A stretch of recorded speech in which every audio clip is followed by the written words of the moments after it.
Starting में लिया रहना चाहते यहाँ 10-15 मिनट। अब हम अपने आदरणीय जिलाध्यक्ष साहब जी से निवेदन प्रार्थना करेंगे कि आप मालिक के संदेश को हम प्रेमियों के बीच में बताने सुनाने समझाने की दया करें। जय जय।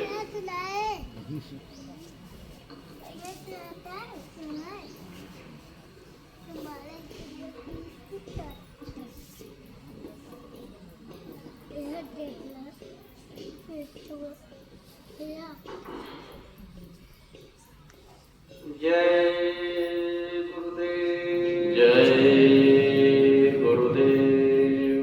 जय गुरुदेव। जय गुरुदेव।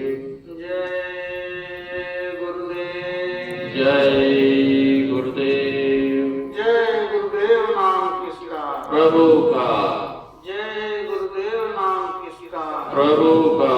प्रभु का पावन नाम। जय गुरुदेव। सर्वसमर्थ सर्वत्र विराजमान परम पूज्य स्वामी जी महाराज, श्रद्धेय महाराज जी, यहाँ पर पधारे हुए संगत के सभी जिम्मेदार सत्संगी प्रेमी भाइयों, माताओं, बहनों तथा बच्चों, बड़ा ही सौभाग्य है हमारा आपका। आज रक्षाबंधन के इस पावन पवित्र अवसर पर मालिक के दरबार में हम आप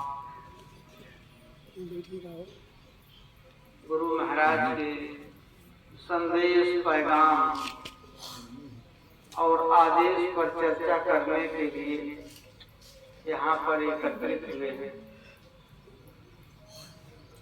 मान्यता तो यही है कि रक्षाबंधन भाई और बहन के प्रेम का एक त्योहार है। भाई और बहन का संबंध ऐसा होता है कि हाँ जैसे हेलो ससुराल वालों की होती है, पति को सर्व समर्पित कर दिया जाता है कि इसका सुख, इसका दुख, इसको परेशानी, आराम, जो कुछ भी है उसके जिम्मेदार आज से आप हो। अब आप देखना। लेकिन सर्व समर्पण के बाद भी अगर उसको ससुराल में भी कोई धोखा देता है, वहां के भी लोग अगर उसका अपमान और तिरस्कार करते हैं, उसको दुख मिलता है, उसको फिर भी तकलीफ होती है, ऐसे समय में उसकी सहायता के लिए उसका भाई, सब इनकार कर देते लेकिन भाई नहीं इनकार कर सकता। वह जो है भार की बड़ी अहमियत का रिश्ता होता है। लेकिन दुनिया में जैसे हमारे आपके पास हर रिश्तों की अपनी अहमियत है। पिता का प्रेम की अलग अहमियत, माता के प्रेम की अलग अहमियत, भाई के प्रेम अपना स्थान, पत्नी के प्रेम का अपना स्थान, बच्चों से प्रेम का अपना स्थान। ननिहाल में आप चले गए तो वहां का प्रेम वो अपनी तरह है। पूरा जीवन हमारा आपका इन्हीं रिश्तों के बीच में ही पूरा हो जाता है।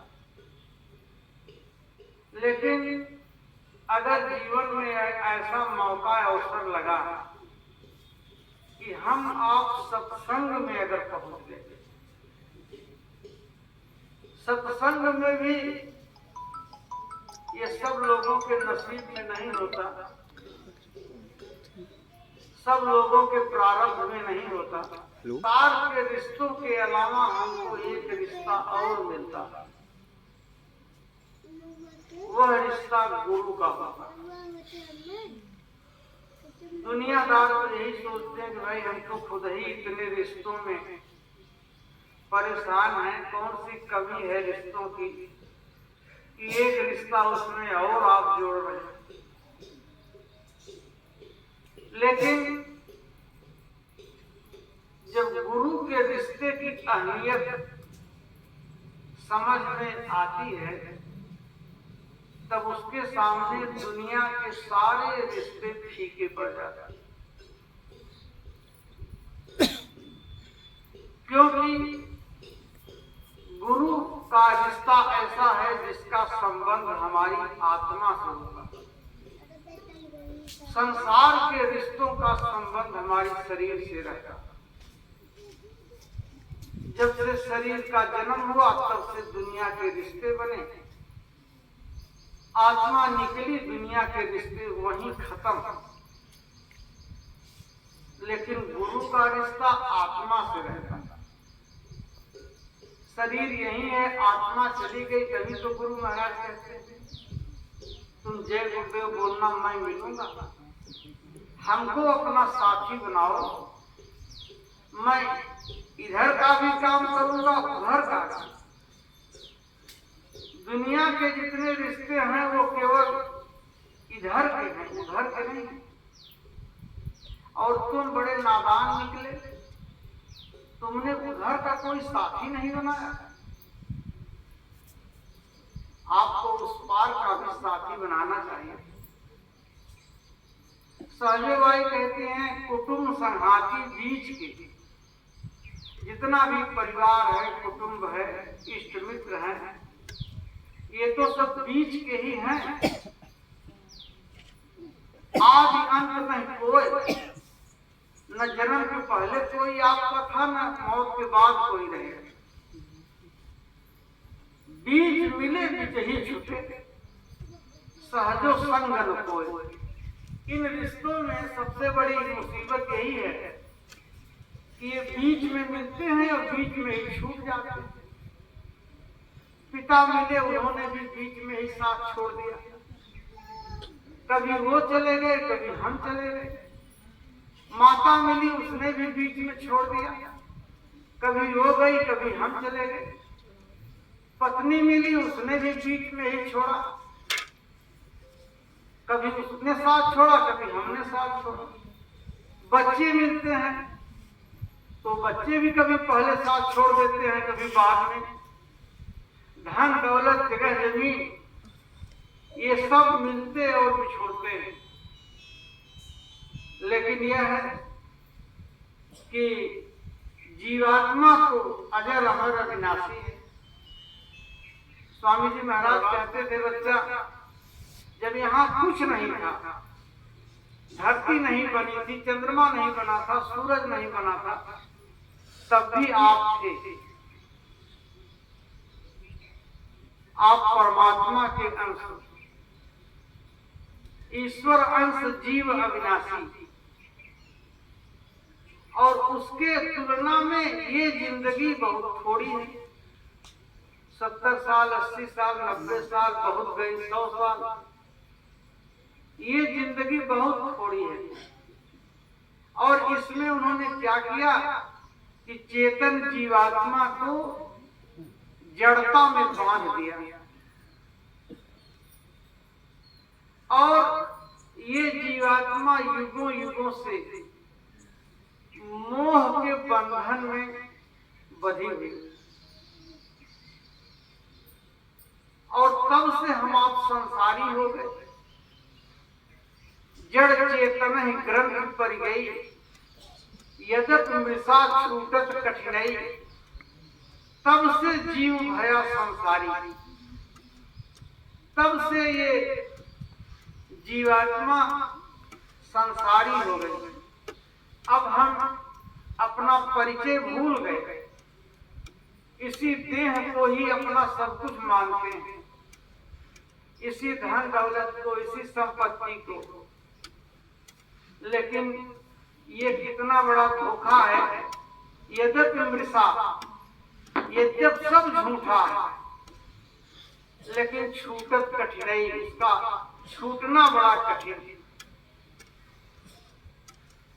और जब तक हम इससे छूटेंगे नहीं, छूट इन ग्रंथि न होए सुखारी, जब तक मोह के पास से हम निकलेंगे नहीं, तब तक हमको सच्चा सुख नहीं मिल सकता।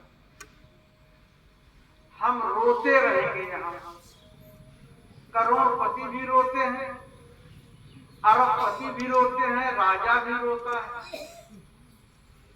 राजा दशरथ कितने बड़े राजा थे, लेकिन रोते हुए गए दुनिया से, तड़पते हुए, चीखते हुए। व्याकुल विषम मोह मन मापा, माजा मन ही मीन कह व्यापा।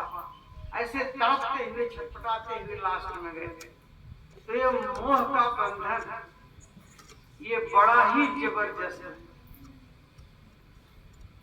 और ऐसी पढ़ाई पढ़िए कि मोह का बंधन छूट जाए। इसके अंदर इतने बड़े बड़े विषधर बैठे हैं इस शरीर में। यह तन विष की बेलरी, महात्मा ने कहा विष की बेल इसमें काम है, क्रोध है, लोभ है, मोह है। ये जागेंगे तो आपको मिट्टी में मिला देंगे 1 मिनट के अंदर। लेकिन कैसे इनसे मुकाबला होगा?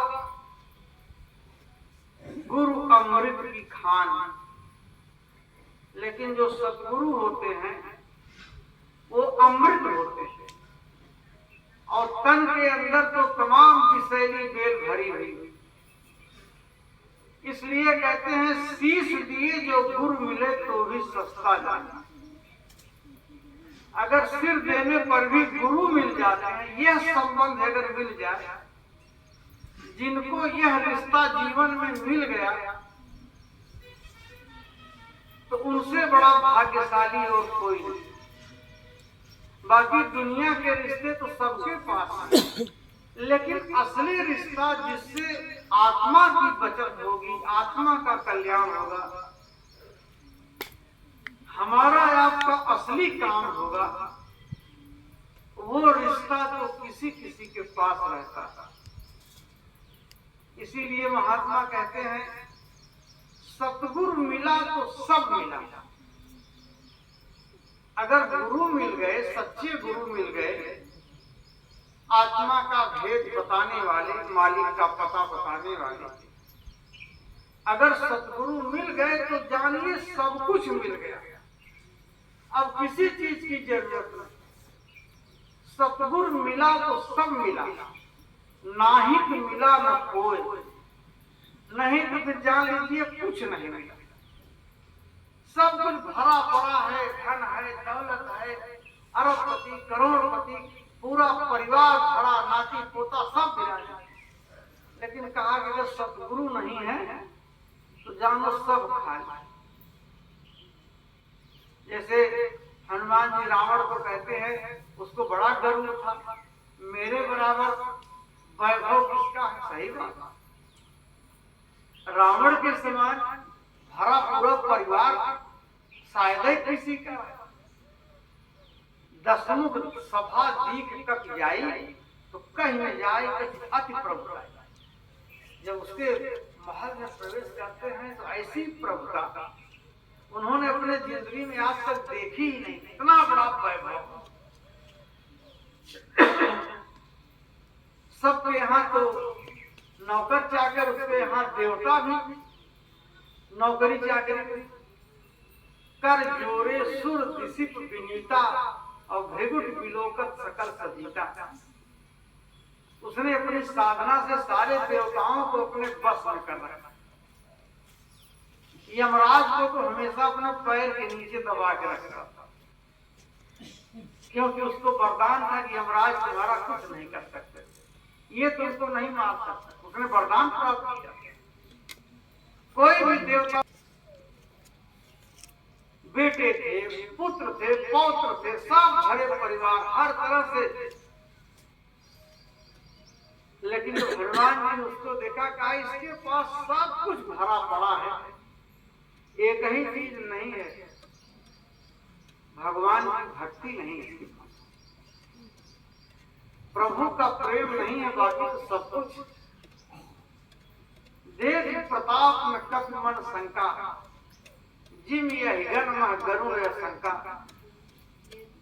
हनुमान जी कहते हैं किसी धनी मानी के अगर आप कोई कमी बता दीजिए, यह तुम्हारे पास नहीं है, तो उसको बड़ा झटका लगता है, उसको वही अच्छा लगता है, जो देखे वही देखा, ऐसा किसी का हमने नहीं देखा, आपके पास सब कुछ।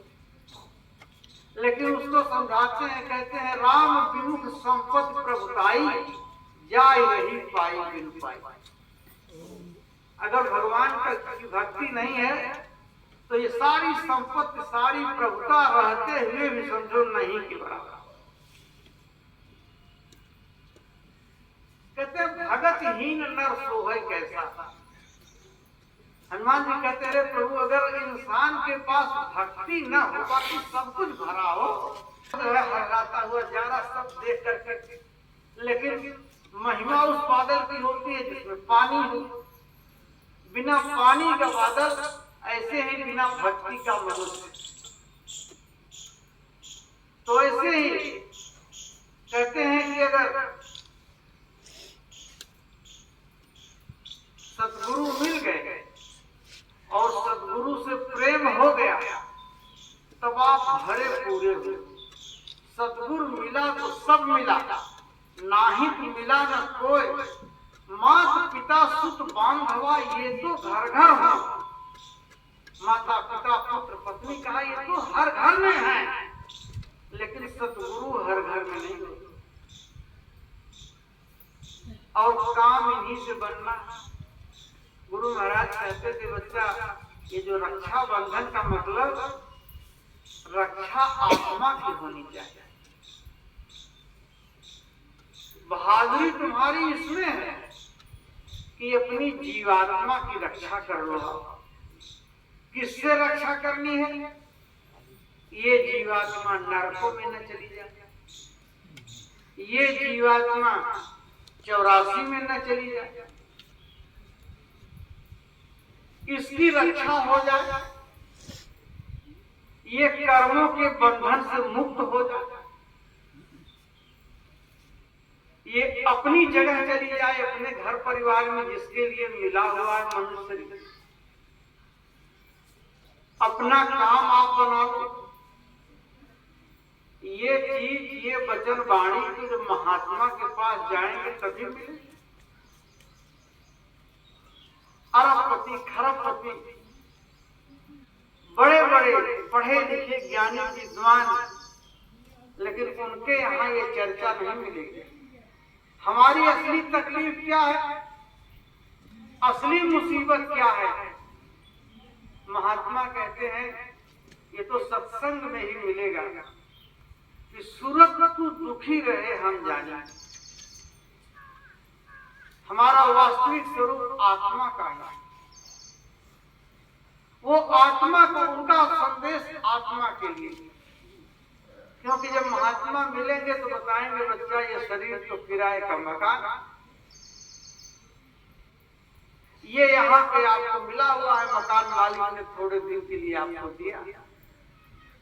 ये घर परिवार धन दौलत जगह जमीन ये तो छाया है, ये माया भी नहीं है, ये माया की छाया है।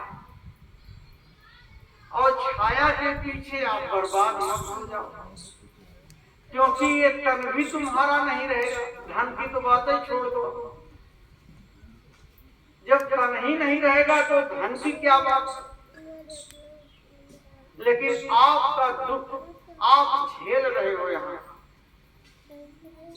आपको पता नहीं आप नरकों में जा रहे हैं। मनुष्य शरीर पा करके किसी ने समझाया नहीं। आज देखो आप तो बड़े बड़े पढ़े लिखे डॉक्टर, इंजीनियर सब मुर्गा काट खाते। हमने तो सोचा रक्षा बंधन में जैसे तो शायद रक्षाबंधन में भी परहेज होता होगा, लेकिन कल मैंने जाते हुए देखा इतनी जबरदस्त भीड़ जहाँ मांस मछली अंडा बिक रहा। तो हमने कहा भाई इस त्योहार में कोई परहेज नहीं होता है क्या? लोगों ने कहना है इस त्योहार में भाई सब यहाँ नात वात आते हैं तो जरूरी रहता है। और ये सीधे डायरेक्ट नरक में जाने का रास्ता है, कोई रोक नहीं सकता। बहुत बड़ी विद्या भगवान ने दी थी आपको, तभी तो आप अधिकारी बन गए, बड़े कर्मचारी बन गए, धन दौलत वाले बन गए। लेकिन यह समझ किसी ने नहीं दिया कि अंडा मुर्गा खाओगे तो ये आत्मा सीधे नरकों में जाएगी। ये शरीर का कितने दिन का ठिकाना है, आगे का आप कुछ सोच ही नहीं रहे। जैसे जब नजर कमजोर होती है तो आदमी दूर तक नहीं देख पाता, नजदीक तक देखता है। वो तो जब नजर का चश्मा लोग लगवाते हैं जो दूर तक नहीं देख पा रहे, तो चश्मा लगवाते हैं तो दूर तक दिखाई देता। तो हम भी अपनी जिंदगी को आगे देखते हैं। ये जीवन जन्म से शुरू होता है और मौत तक जाता है। आप मौत तक देखिए, लेकिन आदमी क्या देखेगा? बस यहीं तक। लड़कों की शादी हो जाए तो बस फ्री, यही मकान हमारा बन जाए तो बिल्कुल जान लीजिए तो हमारा सब टेंशन खत्म। ये 2 लड़कियां इनकी शादी हो जाए तो उसके बाद सब दिखते। आगे मौत तक तो देखो, आगे मौत भी तो है आपकी, वहां तक कोई देखो ही नहीं। तो बिना वहां तक देखे जब मौत तक आप देखोगे तब सत्संग की महिमा समझ में आएगी। जो हमेशा अपनी मौत तक देखे, कुछ भी करो लेकिन मौत को आप मत भूलो कि भाई वो भी आगे उसका भी स्टेशन है। ये एक ऐसा स्टेशन है कि जिसकी किसी की जानकारी नहीं होती। हो सकता है आज ही यात्रा खत्म हो जाए जिंदगी। और जो भी जब मौत को हमेशा सामने आप रखेंगे तभी आपको असली कर्म का ज्ञान होगा कि क्या हमको करना चाहिए क्या नहीं करना चाहिए। इस दुनिया से हम इतना लगाव और आसक्ति रखते हैं, जब भी अपनी आंखों से रोज देख रहे हैं कि जवान बेटा बाप के आगे चला गया। शादी पर साल हुई थी, इस साल पति पत्नी को छोड़ के चली गई, पत्नी पति की। बच्चे को जन्म देके तुरंत मां खत्म हो गई। ऐसी हृदय विदारक घटनाएं आप रोज देखते हो। हंसता खेलता परिवार 1 मिनट में तबाह हो जा रहा है। अभी आप टीवी देखो तो उसमें 8 समाचार 10 समाचार ऐसे कि बहन जा रही मायके राखी बंधवाने, एक्सीडेंट हो गया, खत्म। भाई आ रहा है राखी बंधवाने, एक्सीडेंट हो गया, खत्म। 5-6 परिवार जा रहे थे कहीं राखी बांधने, उनकी कार लड़ गई, सब खत्म। अभी आज का समाचार में आपका यही तो संसार। तो इसमें फिर आप क्या उम्मीद करते हो कि यहाँ हमको सुख मिलेगा, शांति मिलेगी, आनंद मिलेगा? यही तो महात्मा समझाते हैं कि इतनी आसक्ति आपको दुनिया में नहीं रखनी चाहिए। आप भी कुछ आंख से देखो, आप तो आंखें बंद किए हुए केवल अपना ही देख रहे हो। दुनिया को भी देखो, चारों तरफ देखो, यहाँ क्या मचा हुआ है, क्या खेल हो रहा है, यहाँ का क्या ठिकाना है। दूर तक देखो। इसी गुरु महाराज ने कहा कि दूरदर्शी आएगी धरा पे सद्युग लाएगी। दूरदर्शी लोग आएंगे जो दूर तक देखने वाले होंगे। जब आप अपनी मौत तक देखेंगे तो आप बेईमानी तक नहीं करेंगे, तो चोरी नहीं करेंगे, तो किसी को धोखा नहीं देंगे। जो दूरदर्शी होते हैं तो वो भजन करने लगते हैं। उसका रास्ता महात्मा बताते हैं। पहले आप संसार से आपको पहले विमुखता तो हो, वही जीव जगता है, बाकी तो सब सोते हैं। सारे के सारे लोग दुनिया में सो रहे हैं। मोह निशा सब सोवनिहार, सारे के सारे लोग सो रहे हैं। जागने वाला कौन? कहते हैं जानिए तब ही जीव जग जागा, जब सब विषय विलास विरागा। जब आपके अंदर दुनिया से वैराग्य पैदा हो, यहाँ की सुख से, यहाँ की चीजों से आपके मन में विराग पैदा हो जाए, कोई आसक्ति न रहे, तब जानिए कि आप जग रहे हैं। तो महात्मा जब मिलेंगे, सद्गुरु जब मिलेंगे, तब हमको आपको अपना परिचय बताते हैं कि आप आत्मा हो, मालिक के अंश हो, अजर अमर अविनाशी हो। ये मानव जीवन आपको थोड़े समय के लिए मिला हुआ है। आज तक जितना आपने किया इसी शरीर के लिए किया। आपने अपनी जीवात्मा के लिए कुछ नहीं।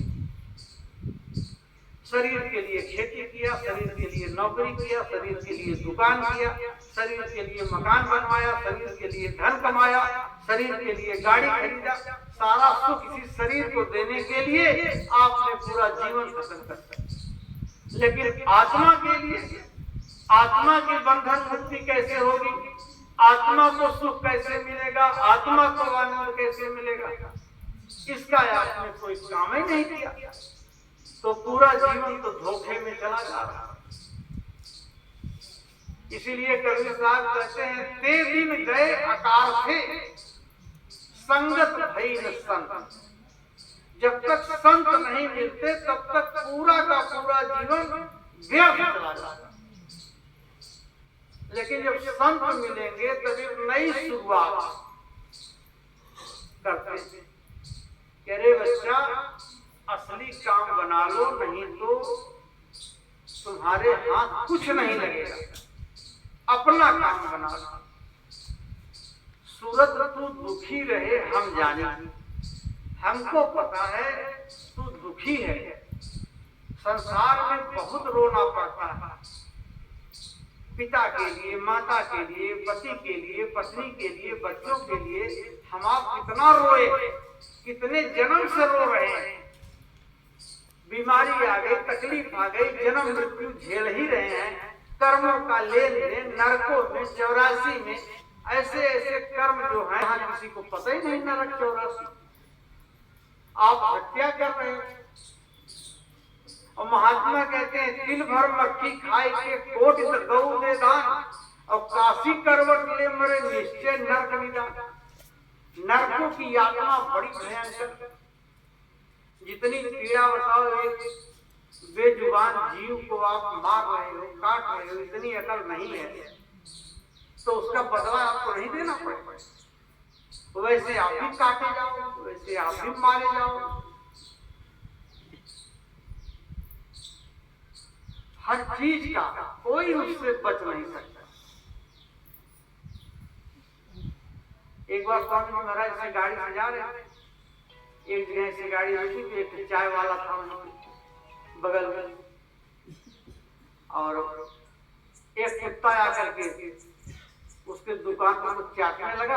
तो चाय के लिए जो पानी रखा था, खौलते पानी उसने उसके सिर पे डाल दिया।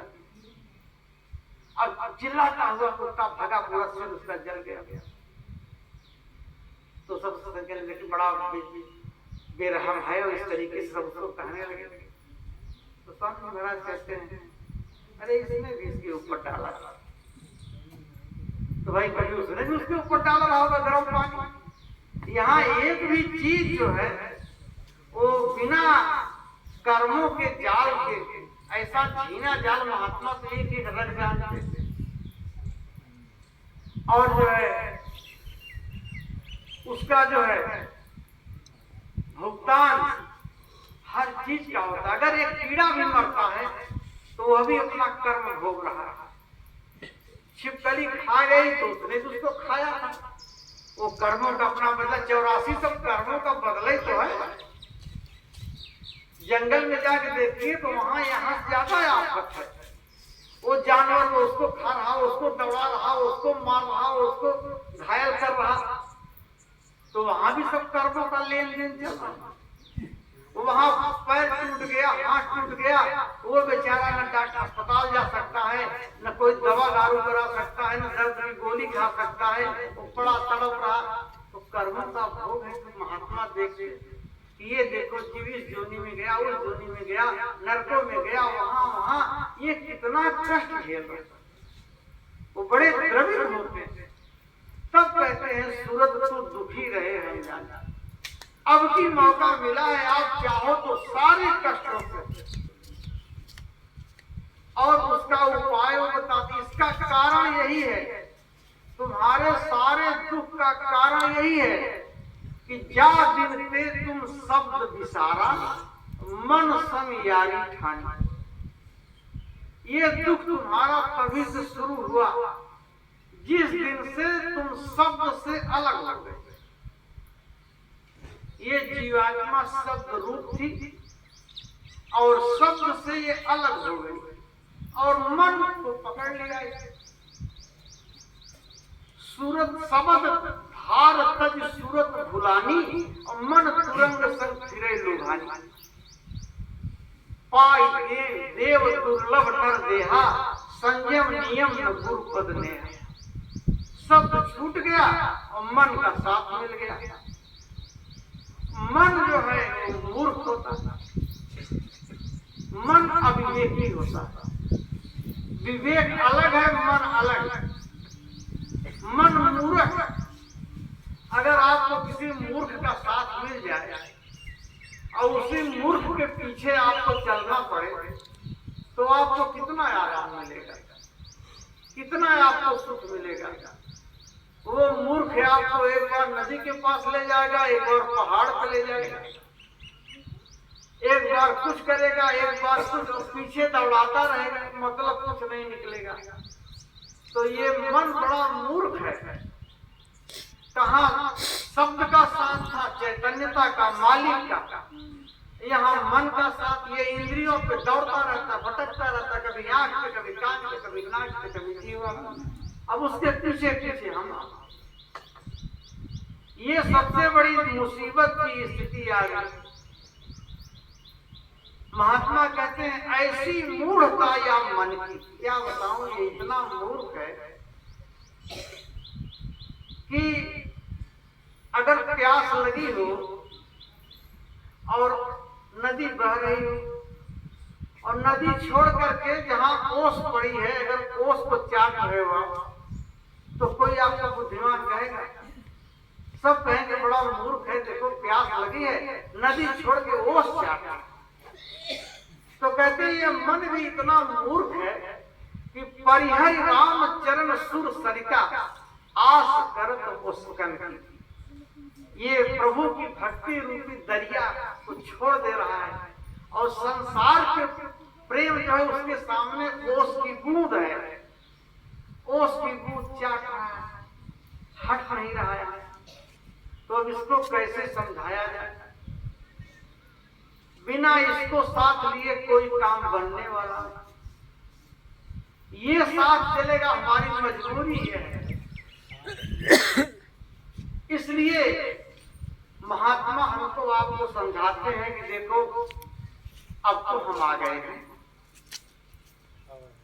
अब तो हम आपको रास्ता बता रहे हैं, हमको अपना समझो, हमसे प्रेम करो, हमारी बात मानो, हम हर हाल में तुमको इस मुसीबत से छुड़ाने ही आए,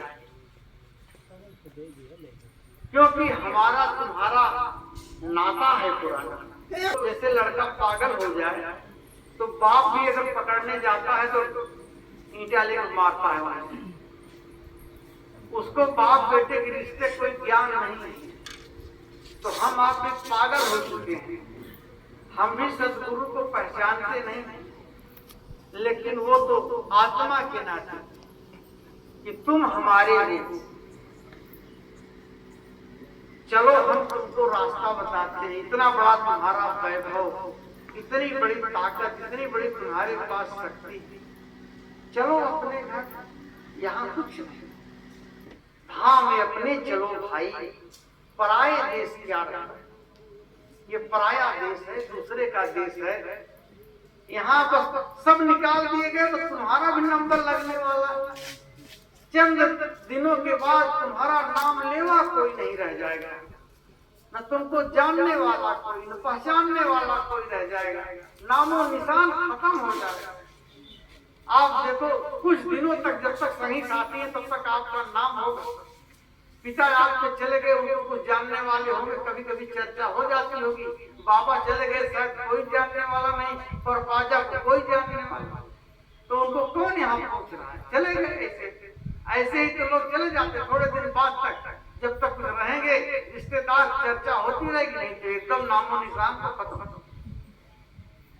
तो कहा अपना काम बना लो, इस दुनिया का भी काम देख लो और अपना भी असली भी बना लो। सत्संग जो है उस मालिक की दया होती है, तभी ये सत्संग महात्माओं का मिलता है। बड़े भाग पाइए सत्संगा, ये भी भाग्य से मिलता है जिसमें आत्म कल्याण की चर्चा हो। और गुरु महाराज ने कितने सरल शब्दों में, आसान शब्द भाषा में, कि तुम बच्चा दुनिया का भी काम, माता पिता की भी सेवा कर लो, बाल बच्चों की परवरिश कर लो, जो भी तुम्हारी जिम्मेदारी है उससे भागो मत, उसका भी निर्वाह करो, लेकिन बराबर याद रखो कि यहाँ से जाना, ये अपने दिल में रखे रहो कि ये जाने वाला देश है। चाहे जब समय पूरा हो जाए कोई भी जा सकता है। जब तक हो तब तक अपनी ड्यूटी मुस्तैदी के साथ, उसमें कोई कमी न रहे, बढ़िया से उसका परिपालन हो जाए। और बाकी जो है असली काम जीवात्मा को जगाने का, अंदर की आंख खुले, अंदर का कान खुले, आकाशवाणी नाम से जुड़ जाए, शब्द की पकड़ हो जाए। ये धीरे धीरे मन को समझाना पड़ेगा कि अरे भाई देख तो है दुनिया में क्या हो रहा, ये असली चीज पकड़ो, चलो निकल चले हम लोग। और सत्संग में इसीलिए कहा गया कि एक ही बार में अगर ये चीज समझ में आ जाती तब तो बड़ा ठीक, लेकिन जब बहुकाल करके सत्संगा तब वही सब संशय भंगा। लंबा समय लग जाता है, बराबर जब भी मिले सुनते सुनते सुनते सुनाते थे, और मन की चौकीदारी बराबर करते रहिए। समझाइए, मन के साथ विवेक का मिक्सचर, स्वतः मन में कोई विवेक नहीं है, जैसे अग्नि में कोई विवेक नहीं होता था, लेकिन अग्नि का विवेक के साथ जब आप उपयोग करोगे तब अग्नि जो है आपके लिए कल्याणकारी हो जाएगा। अग्नि से आप भोजन बना रहे हैं, अग्नि से आप अपनी ठंडक मिटा रहे हैं। अग्नि का उपयोग अपने विवेक से आप करिए तो आपके लिए कल्याणकारी, और अग्नि का उपयोग बिना विवेक के तो अपने आप को अग्नि घर जला देते, आदमी हो तो परिवार जल के खत्म हो जाता। ऐसे ही मन का उपयोग अगर विवेक के साथ हो तो यही मन परमात्मा के पास पहुंचा जाता है, और मन का उपयोग विवेक के साथ न हो तो यही मन नरकों में 84 में बार बार भटकता है। इसीलिए महापुरुषों ने कहा मनम एवं मनुष्याणाम कारण बंध मोक्षयो। मन ही है जो कि मुक्ति का भी कारण है और बंधन का भी कारण। इसी को आपने अविवेकी बना दिया। बंधने क्या विषया शक्ति, जब यही विषयों में फंस गया तो फिर यही नरक 84 में ले जाएगा। और मोक्ष निर्विषय मन, और निर्विषय हो गया तो यही मन मोक्ष और मुक्ति का प्रदाता हो जाता। इसलिए हमेशा अपने मन की चौकीदारी करते हुए हिम्मत मत हारिए। सदगुरु है साथ में, उनके और बराबर ये अपना संकल्प बनाना चाहिए हमको आपको कि हम काल के जाल को काटेंगे, नहीं फंसेंगे। अब हम अपने घर जाएंगे, अपना काम बनाएंगे, जिस काम के लिए मनुष्य शरीर मिला वो काम करेंगे। ऐसा हमको मन में संकल्प बना करके और उस रास्ते पर चल देना चाहिए। जब हमारा संकल्प बन जाएगा, देखिए सदगुरु का पहला बहुत बड़ा काम कि हमारा आपका सच्चा मालिक अनामी महाप्रभु, जिसके यहाँ से आए हुए न जाने कितने अनंतों युग बीत गए, कितने कलयुग त्रेता सतयुग द्वापर मिल गए, हमारा उनका कोई संपर्क ही नहीं, कोई संबंध नहीं, कोई बातचीत नहीं, कोई परिचय नहीं। इतना समय बीत गया हमको यहाँ आया। लेकिन देखिए महात्मा सबसे बड़ा काम ये करते हैं कि आकर के हमको आपको उनका टेलीफोन नंबर देते हैं कि देखो तुम्हारे पिता का नाम है जय गुरुदेव। वो जितने महात्मा आएंगे वो नाम रखते हैं अनामी प्रभु का। वो तो खुद है अनामी, संत का अवतार ही है अनामी प्रभु का। हम तो उनकी महिमा को जानेंगे नहीं, उनके सामने देवी देवता कुछ नहीं, ब्रह्मा विष्णु कुछ नहीं, निरंजन भगवान कुछ नहीं, ब्रह्म पारब्रह्म कुछ नहीं। वो पावर संत होते, उनको कोई क्या समझ सकता है। तो वो अपना मोबाइल नंबर देते हैं कि देखो प्रभु का नाम है जय गुरुदेव, तुम जय गुरुदेव बोलोगे तो वो तुम्हारी बात सुनेंगे। अब हमारा आपका इतने युगों के बाद उनसे डायरेक्ट संबंध हुआ। ये जय गुरुदेव नाम मामूली चीज, किसी भी कष्ट मुसीबत तकलीफ में जब भी याद करिए जय गुरुदेव नाम, तो सीधे वो मालिक हमको देखता है। जो इसके एथराइज्ड होते हैं, संत जो आते हैं, उन्हीं का नाम दिया हुआ ही जीवों पे कारगर होता है। कबीर साहब आए, उन्होंने साहेब नाम दिया। गुरु नानक साहब आए, उन्होंने वाहे गुरु नाम दिया। गोस्वामी जी महाराज ने राम नाम दिया। उसी अनामी महाप्रभु, उनके समय में आप उसी नाम से याद करोगे तो उनकी दया और कृपा के आप अधिकारी बनोगे। सोते जागते भी अगर हम जय गुरुदेव प्रेम के साथ उस मालिक को याद कर रहे हैं कि हमारे ऊपर दया कृपा बनाए। क्योंकि सही बात तो यह है कि हमारी अभी यहाँ से जाने की कोई इच्छा नहीं है। माया इतनी कमजोर हो कि इतनी आसानी से आप झटका दे के चले जाओ। उसने भी मामूली बंधन थोड़ो बांधा है, उसको भी तो आत्मा को बांधना था, तो बड़ी युक्ति उसने लगाया। तभी तो महात्मा कहते हैं पड़े तुम गाढ़े बंधन। ये छोटा मोटा बंधन थोड़ा है कि इसे झटक के निकल जाओ। ये इतना आसान काम होता तो अब तो बहुत लोग कर डाले होते। ये गाढ़ा बंधन है। पहला बंधन हुआ देह का, दूसरा प्रियाजान, चौथा बंधन हुआ पुत्र का।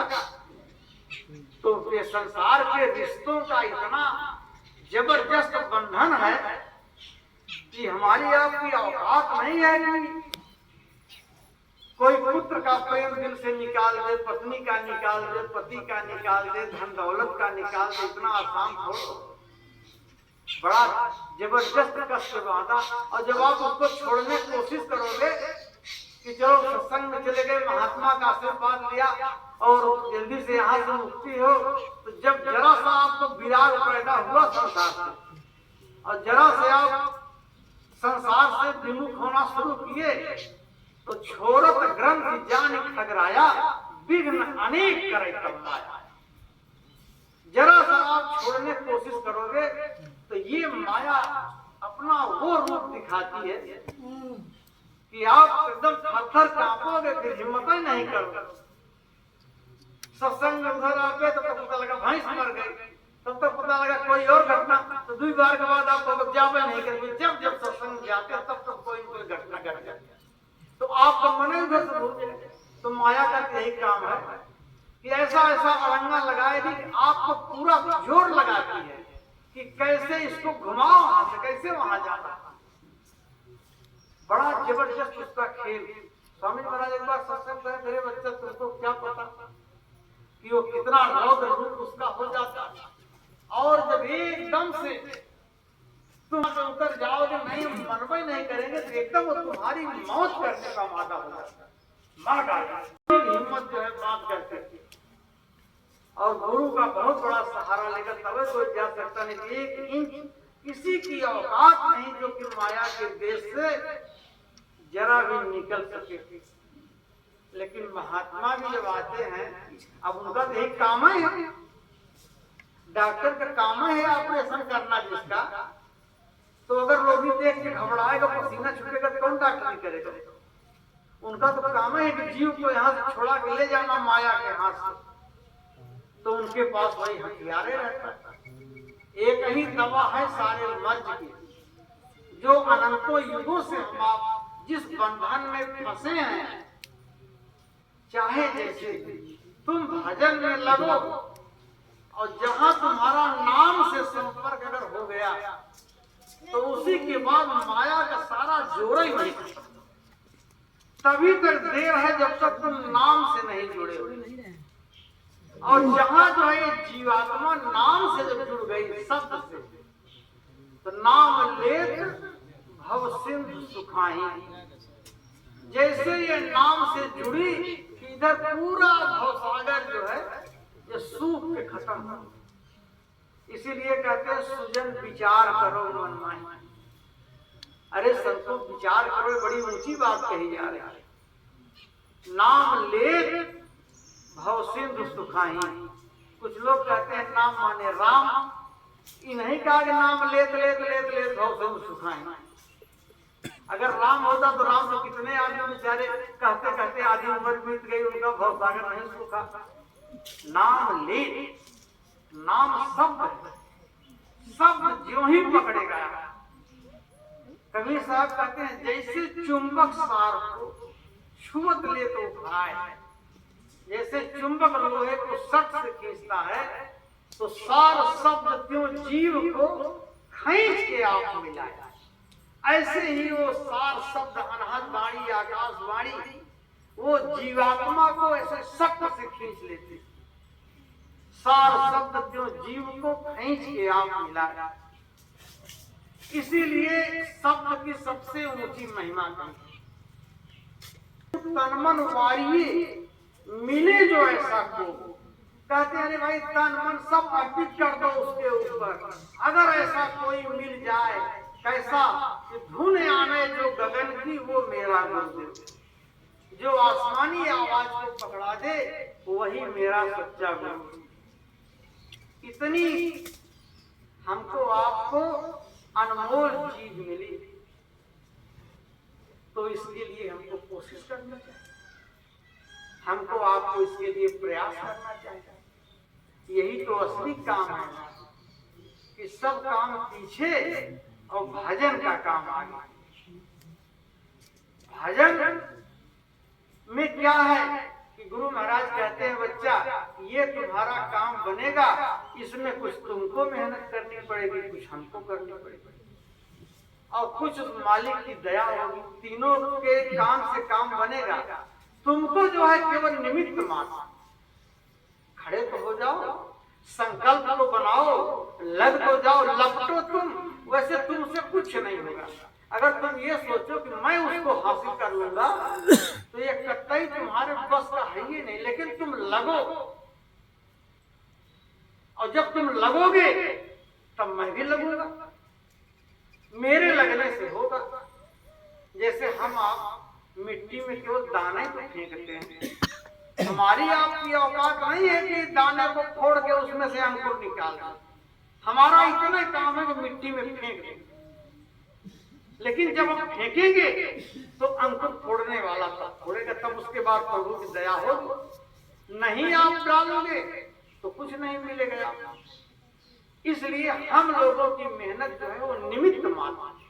हम घाट पे बैठे तो आज समय इतना खराब हो गया कि हम बैठ नहीं पा रहे।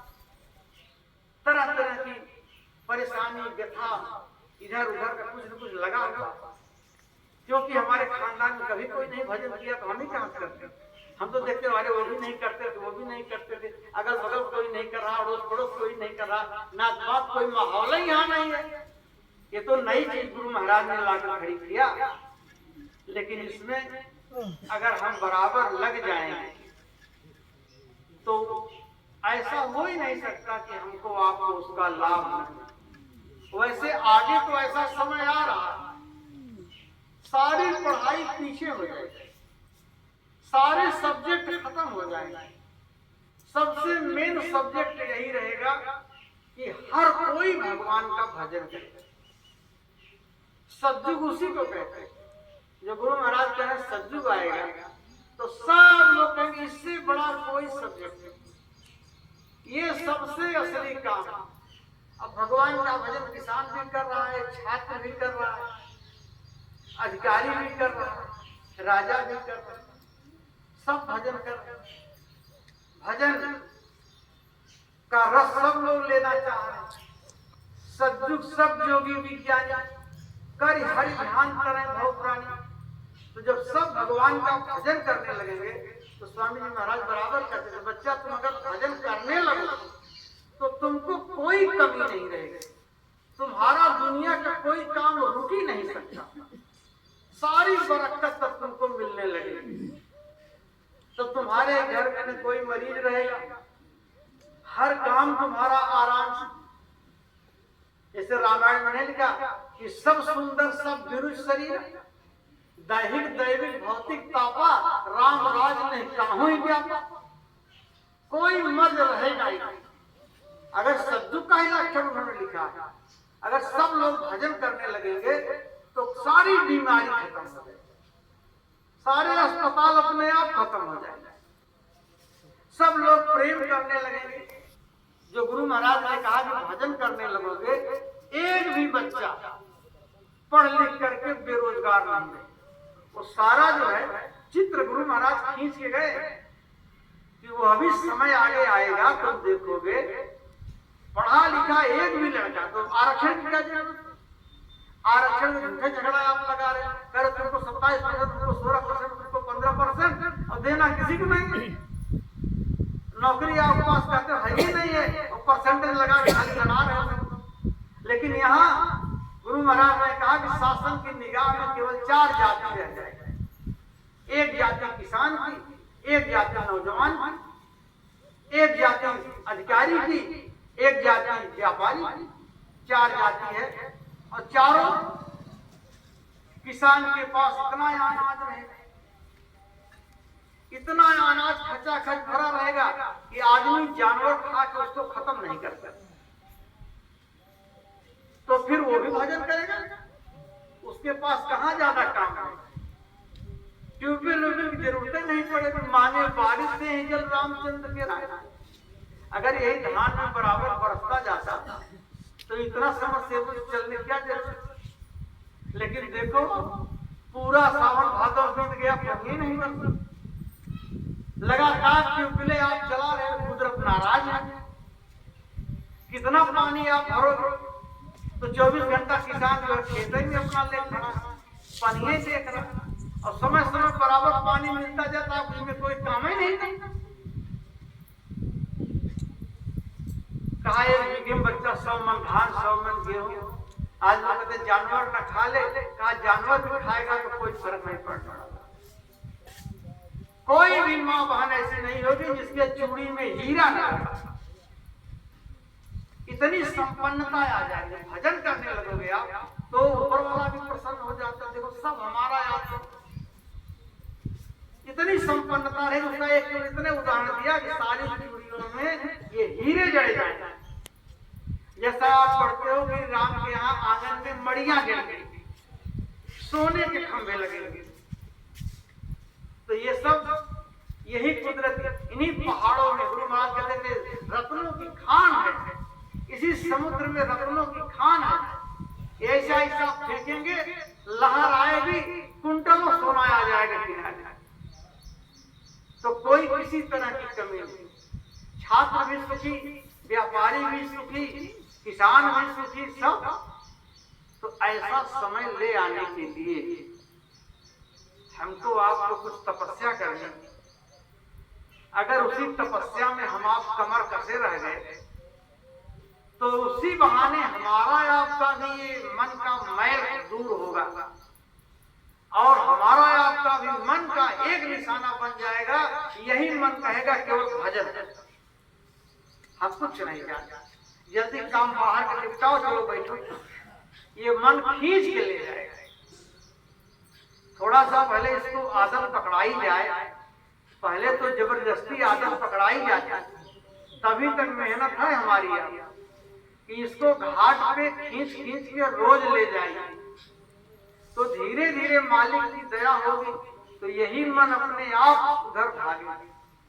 लेकिन हम पूरा निस्वार्थी भाव से, और हमारे जन्म की मेहनत है, हमारे एक जन्म की मेहनत से अगर इस समाज में परिवर्तन हो जाए तो आगे आने वाली हजारों पीढ़ी वो सुख चैन और आराम पाएगी। तो हमारा आपका जीवन भी सफल माना जाएगा कि चलो भाई एक जीवन तो लग गया, अपना जीवन सुधर गया।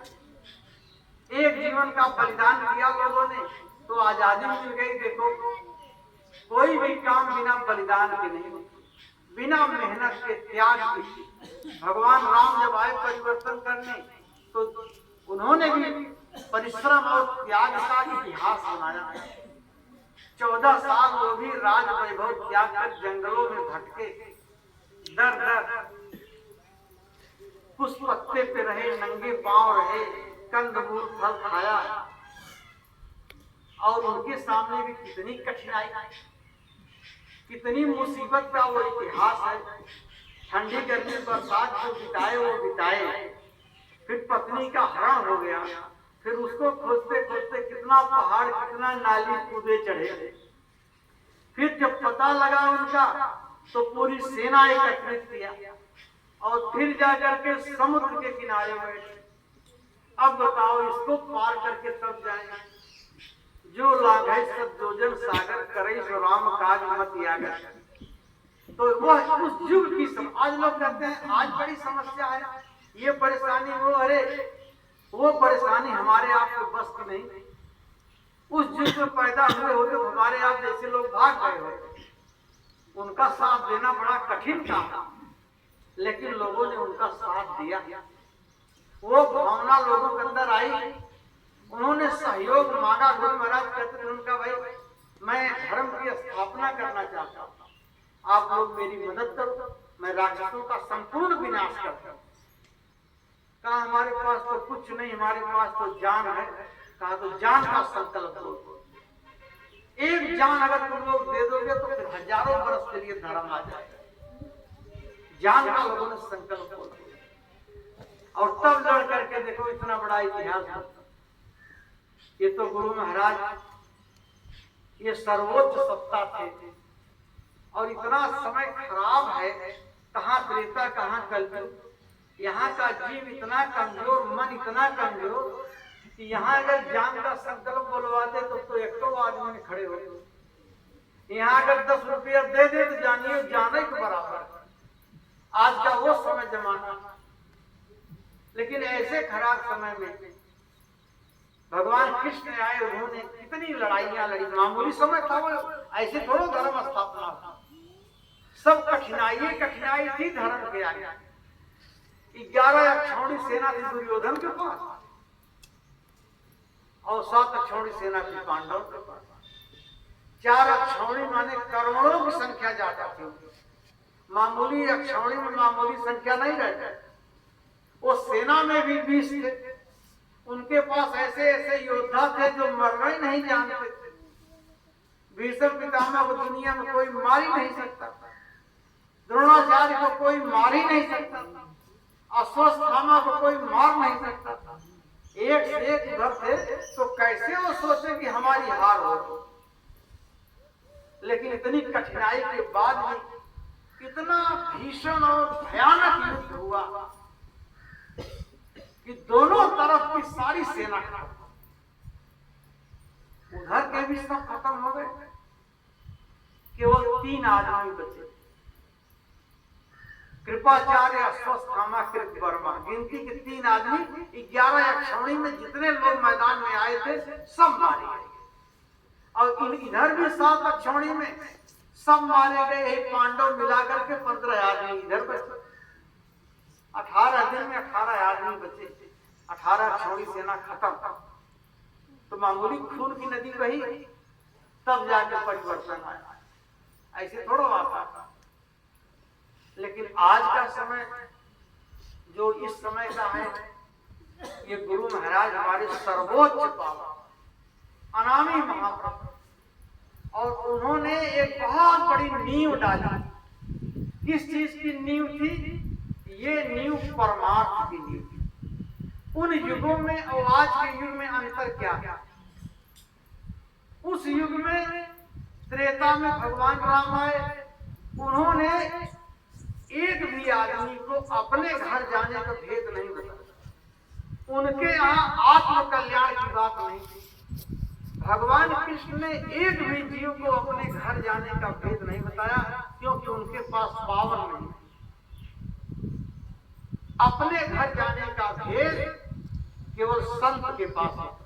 उनके पास पावर होता था, और वो काम गुरु महाराज ने करोड़ों लोगों को खुले अपने घर जाने का रास्ता बताया। जो गुरु महाराज कहते हैं बच्चा वो इतिहास बनेगा कि राम और कृष्ण का इतिहास तो बहुत पीछे हो जाएगा। आप ये देखिए इनमें उनमें अंतर क्या है। ये महापुरुष ने जो सेना तैयार की, ये सेना, ये आत्म कल्याणकारी सेना, इनको बताया गया रास्ता अपने घर जाने। ये त्यागी है, ये बलिदानी है, इनको लोभ मोह संसार का नहीं। ऐसी नींव गुरु महाराज डाल के गए। अब क्योंकि हम सब लोग नए हैं, कोई संस्कार नहीं है, गुरु की दया कृपा से जो कुछ थोड़ा बहुत मिला हुआ है, लेकिन अब काम देती आई इनके जिम्मे कि चलो तुम्हारे जिम्मे हम काम देते हैं, आशीर्वाद तुमको है, तुम शाकाहार का प्रचार करते रहे और परिवर्तन करते। देखिए जो जितना बड़ा अधिकारी होता है वो केवल आदेश देता है। डीएम साहब आएंगे तो जरीब लेके आप खेत थोड़ा लाता, ये काम तो लेखपाल का। वो केवल अगर कह के चले गए कि देखो ये नाप के हमारे पास रिपोर्ट पहुंचा दिया, डीएम साहब तुरंत चले जाएंगे। लेकिन अधिकारी नीचे वाले सब दौड़ धूप करके जिनका जो काम है अपना काम करेंगे। तो संत तो एक सर्वोच्च सुप्रीम पावर होती। संत वही जो अंत लखा है। अगर उन्होंने इतना वचन कह दिया कि तुम शाकाहार का प्रचार करते रहना और जमाना बदल जाएगा, बस इतना ही बहुत है। उनका इतना आदेश, ये सबसे बड़ी बात। इसी से तो सारी दुनिया हिल जाएगी। तभी तो इतिहास अंत में उन्हीं का बनेगा कि उन्हीं के नाते हुआ, भले नहीं, लेकिन यह है कि उस आदेश का पालन कौन कैसे करता है। एक बाप के अगर 4 बेटे हैं तो चारों बाप को अलग अलग ज्यादा मान, कोई कम मानता है कोई ज्यादा मानता। अगर बाप एक गिलास पानी मांग रहा है तो एक लड़का कैसा होता है कि 8 बार तो सुनबे नहीं करेगा। कि मांग रहे हैं पानी, वो समझेगा कि चलिए ऐसे बोल रहे हैं। जो बहुत चिल्लाएंगे तो 9वीं बार सुनेगा क्या है, तब पानी लेके आएगा। तो एक लड़का जो आज्ञाकारी संस्कारी है, एक बार मुंह से सुनेगा कि पानी मांग रहे हैं तो तुरंत ही दौड़ेगा पानी ले आएगा। तो सबका अलग अलग जो है वो तरीका प्रेम का और समझ का होता है। हमारे गुरु महाराज कहते थे कि हमको हमारे गुरु महाराज ने आदेश दिया कि बच्चा, जो दौलत मैं तुमको दे रहा हूँ इसको तुम छिपा के मत रखना, ये मैं तुमको बांटने के लिए दे रहा था। क्योंकि वो भी त्रिकालदर्शी महापुरुष जानते थे कि समय किस तरह से बदलेगा। तो उन्होंने गुरु महाराज को आदेश दिया। तो स्वामी जी महाराज आदेश का ऐसे भी पालन कर सकते थे, आराम से रहते, साल में एक आध 2 जगह नामदान दे देते, कहते भाई गुरु महाराज ने आदेश दिया है तो मैं कर रहा हूँ। लेकिन गुरु महाराज ने क्या किया कि जब शुरू किया जाना तो पहले तो साइकिल से जाते थे, बहुत दिनों तक साइकिल से जा जाकर गुरु महाराज सत्संग की। अब अकेले ही नहीं, एक आदमी पीछे बैठा के, और न दिन देखा न रात देखा, ठंडी गर्मी बरसात, गांव से शुरू किया, बाजार से शुरू किया, तहसील से, ब्लॉक से और शहर से, लगातार फिर रुके नहीं। देखिए गुरु की आज्ञा कैसे पालन किया जाता है। लगातार जब शुरू किया, 1 दिन मेहनत है। उत्तर प्रदेश के सारे जिलों में संगत है, बिहार, बंगाल, राजस्थान, गुजरात, महाराष्ट्र, कर्नाटक, बताओ इतनी चारों तरफ संगतें हैं जय गुरुदेव नाम की, जिनको गुरु महाराज ने नाम दिया। हम लोग महाराष्ट्र के कोने कोने सुदूर गांव में गए, कल यहाँ भी गुरु महाराज जी एक बार आए। हरियाणा वाला बोला इस गांव में गुरु महाराज का सत्संग। राजस्थान में तो गजब का इतिहास है। वहां साइकिल पे एक आदमी को बैठा के गांव गांव गुरु महाराज गए, और रुग्गा साहब बताते थे गुरु महाराज, हम लालटेन पकड़े रहते थे और गुरु महाराज साइकिल चलाते थे, और जाकर पहुंचते थे किसी गांव में तो कहते थे कि रुग्गा एक काम करो, हम तख्ता के इंतजाम कर रहे हैं और तुम जाओ गांव में सबसे कहता कि सत्संग होने जाएगा। स्वामी महाराज खुद तख्ते का इंतजाम करते थे, लालटेन जलाते थे, वो घर घर जाकर कहते थे, 10-5 लोग जुटते थे और सत्संग स्वामी महाराज।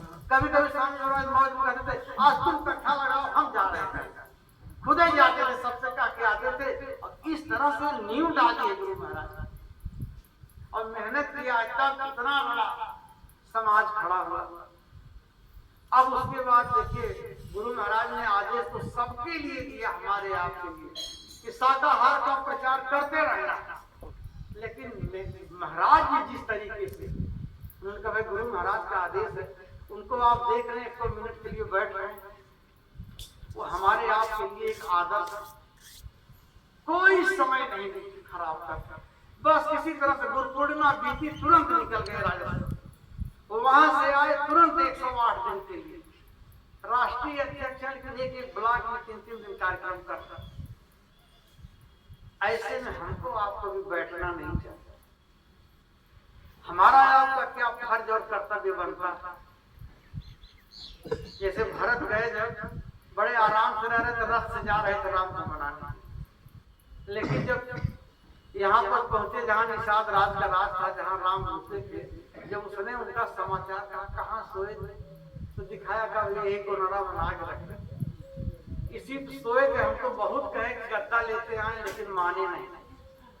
तो भरत रोने लगे, कहा भला बताओ मैं गद्दे पे सो रहा था और हमारे प्रभु घास पे सो रहे।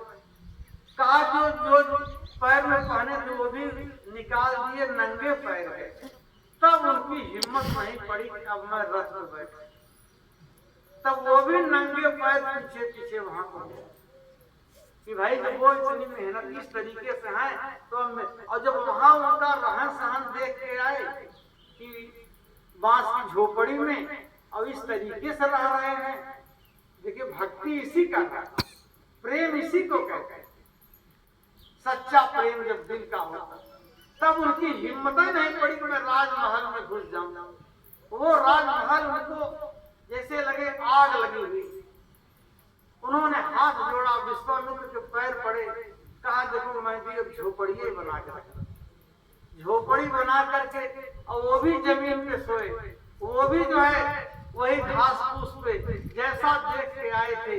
तो प्रेम जो है इसी को कहते हैं। प्रेम बेटे के साथ माँ का, अगर बेटा फौज में भर्ती है और माँ को पता चल जाए कि लड़ाई चल रही है और मेरा बेटा फौज में है, तो एक तो रात उसको नींद नहीं आती, 24 घंटे उसका ध्यान अपने बच्चे पे लगा रहता है। इसी को प्रेम कहते हैं। ऐसा ही प्रेम अगर गुरु से हो जाए, इसलिए महात्मा का माता को जस पुत्र प्यारा, ऐसा प्रेम अगर गुरु से हो जाए कि उनके आदेश में देखो इस तरीके से रोज रोज महाराज जी भी चाहते तो आश्रम पे ऐसी लगी हुई है, ठाक समा आराम से रहते, इतनी मेहनत करने की क्या जरूरत, लेकिन रोज 3 घंटा बोलते हैं। उधर तो गर्मियों में 2-2 कार्यक्रम 6-6 घंटा बोलते थे, बराबर लगातार महीने भर बोलते रहे। उनकी मेहनत देख कर लोग जो है, हमने स्वयं कहा, हमने कहा महाराज सबसे ज्यादा मेहनत तो आप ही कर रहे हैं, हम लोग तो बस केवल, तो वो देखिए उनका काम है ये दूसरे को बढ़ाई देने की। अरे नहीं भाई देखो ये बेचारे पंडाल वाले कितनी मेहनत कर रहे हैं, भंडारे वाले कितनी मेहनत कर रहे हैं। तो इस तरह से प्रेमी भाई बहनों, इस माहौल में हमको आपको भी बैठने की जरूरत है। ब्लॉकों में बराबर काफिले निकलते रहे, नए नए गांव में ये शाकाहार के प्रचार का काम चलता रहे। और जैसा कि आपको मालूम है कि इस काफिले में जो 108 दिन का निकला है, इसमें आपकी ट्रक भी गई है, वो भंडारा लेकर के दिल्ली का। चलो महाराज जी का काम, जो आदेश है, जो काम है चल रहा है। तो इसी को परमार्थ का लाभ जो महात्मा बनाते हैं। अब ट्रक खरीदने में जो भी पैसा अगर आपने दिया, जो भी दिया, आज भी लोग दे रहे हैं, हर महीने में इसका 40,000 का किस्त जा रहा है, जो भी आप दोगे, अगर वो ट्रक इस अभियान में बराबर चल रही है तो आपके हिस्से का बोनस आपको मिलेगा।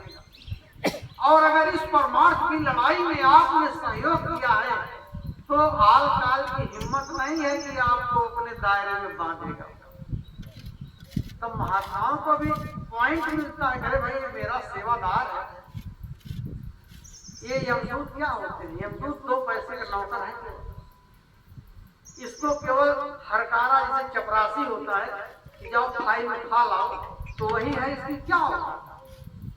लेकिन राजा जी थर थर कांपने लगता है, यह यमदूत आता है। करोड़पति भी कांपता है। क्यों? कि हमारे पास कुछ दौलत है, तो आत्मा के पास होनी चाहिए। आत्मा का धन हमारे पास है नहीं, तभी उसको देख के कांप रहे हैं। और महात्मा कहते हैं, बच्चा तुम आत्म धन तुम्हारे पास है, इसकी औकात है जो तुमसे बदतमीजी से पेश आए, उसकी क्या हैसियत तुम्हारे साथ? अगर तुम इसीलिए डरते हो कि तुमने जो है दौलत नहीं कमाई, तुम नाम से अगर जुड़ जाते, आत्म धन होता, तो देवी देवता ब्रह्मा विष्णु तुम्हारे सामने कुछ है ही नहीं है, एक यमदूत भी क्या होगा। वो हमको आपको महापुरुष सच्चा धनी बनाना चाहते हैं, सच्चा जो है दौलतमंद बनाना चाहते हैं। यहाँ के धन दौलत कुछ काम नहीं आता। तो इस तरह से वो चीज हमको आपको, अब देखिए आपकी बोलेरो प्रचार कर रही है घर घर जाकर, बोलेरो में भी आपने सहयोग किया है, तो ऐसा थोड़ा है कि उसका लाभ आपको नहीं मिल रहा, तो उसका बन ही रहा है। कितना काल का कर्जा है वो भी तो अपना जोड़ता है, तो हमारा कर्जा निपटा दे। अगर महात्मा जो लगे तो हमारा कर्जा अच्छा निपटवा दीजिए, तो उसका भी हिसाब बड़ा लंबा होगा।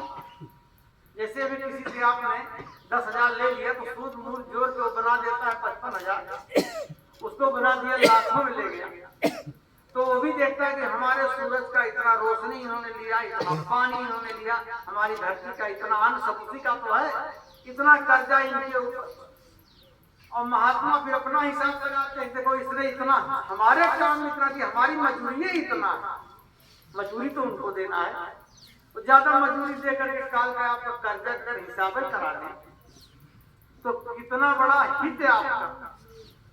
यही गुरु की दया जब अंतर में लोगों ने देखी, तब चिल्ला के कहे कि गुरु न तजु हरि को तज जाता, गुरु के सम हरि को न निहाता। तेरे गुरु महाराज ने तो कितना बड़ा हमारा साथ है।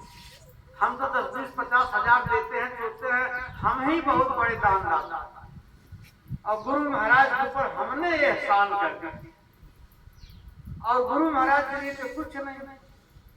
वो जहां मदद करेंगे जिस घाट पे आपको, तब पता चलेगा, तब हम पछताएंगे अरे हमने तो कुछ नहीं किया।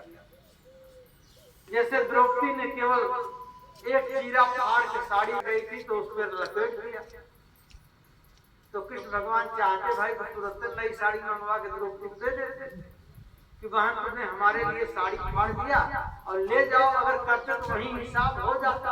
लेकिन उन्होंने अपनी दिव्य दृष्टि से देखा कि इसकी मुसीबत तो कई गुना आगे आ रही है, जहाँ इसको साड़ी की बहुत बड़ी जरूरत पड़ेगी, तो हम ये इस एहसान को हम वहां चुकाएंगे, यहाँ नहीं चुकाएंगे। यहाँ तो कर देते तो दुनिया की निगाह में तो अच्छे हो जाते, लेकिन वहां उन्होंने चुकाया। जब भरी सभा में उसकी साड़ी खींची जा रही थी, सब लोग कर्जा फाड़ के बांधा, तब उसको जो हजारों किलोमीटर की साड़ी दे दिया, उसका एक अलग इतिहास बन गया। तो महात्मा जो हमसे आपसे लेते हैं, इसको रखे रहते हैं बैलेंस में।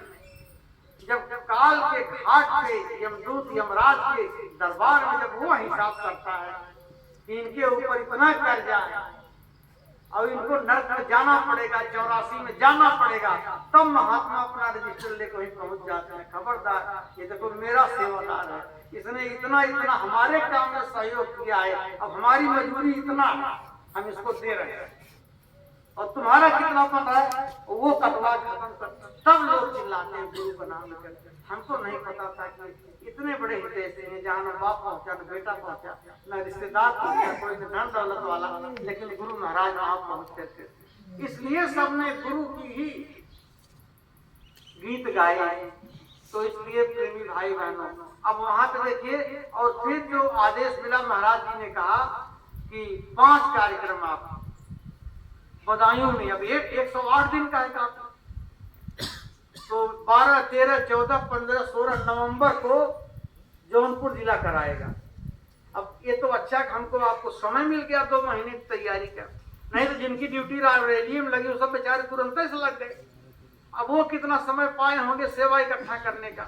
लेकिन कोई सेवा मिल जाए तो वह हमारे आपके आत्म कल्याण का ही हिस्सा है, उसको कभी बोझा नहीं माना जाता।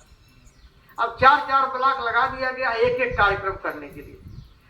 कभी एक कार्यक्रम पूरे जिले को मिलता था, फिर 2 कार्यक्रम मिला, फिर 3 कार्यक्रम मिला, अब 5 कार्यक्रम।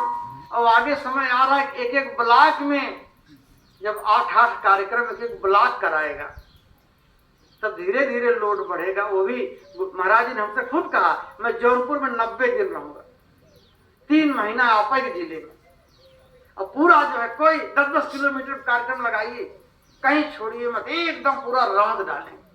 अब क्या उनका संकल्प है। तो इसलिए प्रेमी भाई बहनों, आप सब जितने भी हमारे जिम्मेदार हैं, अपने अपने ब्लॉकों में सब संगठित होकर के देखिए।